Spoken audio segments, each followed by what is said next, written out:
What do people feel after you leave the room? ఒక leader చాలా high performance and results ఏమో strong, కానీ తన టీం ఎలా ఫీల్ అవుతుంది? స్ట్రెస్డా, లేదా ప్రెషర్డా, బర్న్ట్ అవుటా?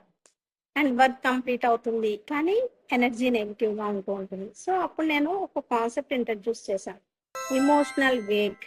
సో మీరు రూమ్ నుండి వెళ్ళాక మీ ప్రెజెన్స్ వాళ్ళ రిమైనింగ్ ఎనర్జీ ఏంటి అని.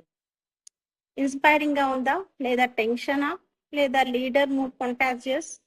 సో మీరు ఎలా బిహేవ్ చేస్తారో టీం అలానే రిఫ్లెక్ట్ చేస్తూ ఉంటున్నాము. సో ఫియర్ క్రియేట్ చేస్తే టీం ఏమో సేఫ్ ప్లే ఆట మొదలు పెడుతుంది. అదే ట్రస్ట్ క్రియేట్ చేస్తే టీం ఇన్నోవేటివ్ గా చేస్తూ ఉంటుంది. And me success team mental health cost మీద బిల్డ్ అవుతూ అవ్వకూడదు కూడా, అవునా? రియల్ లీడర్షిప్ అంటే రిజల్ట్స్ ప్లస్ ఎన్విరాన్మెంటల్ రెండు బ్యాలెన్స్ చేయడం.